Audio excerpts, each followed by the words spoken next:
Badrachalam Ramadasar. There was once a boy who lived in a small village in the state of Andhra Pradesh.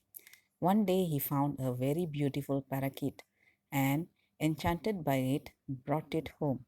He kept the parakeet in a cage and enjoyed looking at it every day. As the poor parakeet looked miserable and wanted to fly back to its home, every day the parakeet sang Rama, Rama, Rama, Rama, Rama, Rama, Rama, and so on. The boy laughed with pleasure every time the parakeet sang this, delighted by the sweet voice of the small bird. The boy kept this parakeet for 12 days before feeling sympathy for it and letting it go. The parakeet flew away in happiness, delighted to be with his family again. Soon the boy grew into adulthood, married, led a happy householder life, and died in old age, satisfied with his life. The boy got this boy got reborn as Kancharla Gopana in 1620 in the village of Nelangondapalli in northern Andhra Pradesh, the only son to a simple Brahmin family. His father was Lingana Murthy and his mother was Kamaba.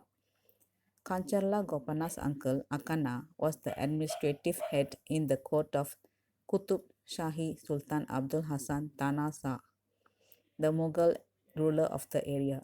Akana, due to his influence in the king's court, secured Kanchana Gopana a job as Tahsildar, revenue collector of Palwoncha, Paragana. Along with his wife Kamala, who was carrying at the time, Kanchana Gopana went to Palwoncha, Paragana and did his official duties honestly and kindly. The people of Palwoncha, Paragana loved and respected Kanchana Gopana and listened to anything he said. It was around this time that Kanchana Gopana became an ardent devotee of Lord Ramachandra and composed many kirtis, Carnatic music songs on him. Some famous compositions among them are Anta Ramayanam, Ramamayam, Badra, Saila Raja Mandira. Also, a son was born to Kanchana Gopana and his wife Kamala. They named him Raghurama. The Mughal king Tana Shah had a wife named Sitara who disliked Kanchana Gopana because she had hoped the job of Tahsildar would go to her own nephew. Queen Sitara one day sent some of her trusted men to kill Kanchana Gopana at the dead night so that once he died, her nephew could ascend the role. One night, when Kanchana Gopana was walking home through a forest after collecting revenue from the people, Sitara's people jumped out from behind some trees and attacked Gopana, who prayed to Lord Rama to save him. Lord Rama, pleased with the humble devotion of Gopana, came in the form of a fierce tiger and scared away Sitara's men. Gopana, with tears of happiness in his eyes, knew that the tiger was Lord Rama and composed a kirti then and there, in which he asked Lord Rama that now that you gave your darshan, I want the darshan of Sitama Tali. One day, a few years later, Gopana went to Badrachalam for a fair and also to see the holy site of Parnasala, where Rama stayed with Sita and Lakshmana for some time during his exile. Near Badrachalam, there was also another site where Shabari had lived before getting moksha from Lord Rama. However, Gopana was very disappointed when he saw the temple of Lord Rama there, which held lots of significance for Telugu people. Because of the temple was the place where Potana had received darshan from Rama to write the Bhagavatam. The temple was very dilapidated and unkempt. No priest did puja in it, and it was very utterly neglected by the people of Bhadrachalam. Gopana decided to raise funds and reconstruct the temple himself with the help of his wife, son, and the people. Everyone donated something of theirs like gold necklaces, bangles, rings, gold coins, etc. for the reconstruction of the temple. And along with Gopana's wealth, they made a pretty hefty sum of money. It was during this time that Sri Rama was very pleased with Gopana, appeared to him in a dream and gave him the name Ramadasar, Lord, servant of Lord Rama. From there on, Gopana was known as Ramadasar, one of the great devotees of Lord Rama. Even after emptying the coffers, Ramadasa still did not have nearly enough to build an appropriate temple for his favorite god. The people of Palwancha Paragana asked him to use the money from his revenue and promised to repay the whole amount after the crop harvest. After some persuasion, Ramadasa sent a message to King Tana Shah for permission to use the revenue money to build a Rama temple in Badrachalam. The message was given to Sitara's jealous nephew, to whom all the messages for the king came first. Sitara told the nephew to not tell King Tana Shah about Ramadasar's message, so that they would soon have an opportunity to imprison Ramadasar on the grounds that he used the revenue money without the king's permission.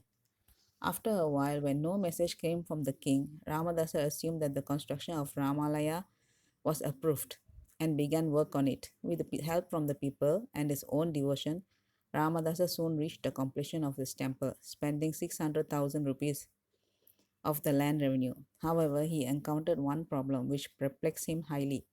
He was worried about how to get the Sudarshana Chakra to put on the main crest of the temple. One night in a dream, Lord Rama came to Ramadasar and told him to take a bath in the river. When he woke up, Ramadasar went to the river, and after finishing his bathing ritual, much to his delight, he found a Sudarshana Chakra on the river, and after praying to it, fixed it on the temple. Now the temple was finished, and once more stood in its golden, beautiful form. Every day there were numerous rituals and pujas done for Lord Rama in the Badrachalam Ram Alaya. One day, Ramadasa's only son Raghurama died at the very early age of 12 by falling into a hot vessel. In his unhappiness and deep despair, Ramadasa composed a kriti to Lord Rama, telling him of his misery and surrendering to him. It is said that Lord Rama sent Hanuman to Badrachalam, and as Hanuman's shadow passed over the dead body of the boy came back to life. All were astonished at this, but soon came to know that this was not the last in many miracles to come. Soon King Tanasha soon came to know that Ramadasa had used the funds for building temple without his permission and became enraged. He had him brought to the court and questioned him for his action. Ramadasa replied that he had sent the message, but Tanasha believed him to be lying. He asked him whether he felt what he did was wrong, and Ramadasa replied that he did not. He said the money does not belong to king but Lord Rama, the ultimate salvation. And if money is used for Lord Rama, it is never wrong. Ramadasa then started praising Lord Rama in the form of Kritis and recounted Sri Ram's story to the court of King Tanasha. Being a Mughal king, Tanasha was not pleased at all, and after dismissing him from his job, had Ramadasa imprisoned in Golconda Fort, which is near Hyderabad. Ramadasa would only be released when the 600,000 rupees he had spent was replaced and if he promised never to pray to Lord Rama again and never sing kritis to him. Ramadasa had full faith in Rama that he would release him from prison. So, and for many years composed hundreds of kritis and kirtanas on Rama, Sita, Lakshmana. From his prison cell, he composed a number of kritis which are still famous today, such as Paluke, Bangara Mayena, Kondada Pani, and Taraka Mantramu. In some kritis, such as Nanu, Brovamani, Cheppave, Sitama Tali, he asked Sita Devi to ask her husband to liberate him because Lord Rama does not seem to hear him. In many of his kritis, Ramadasa took a sorrowful note.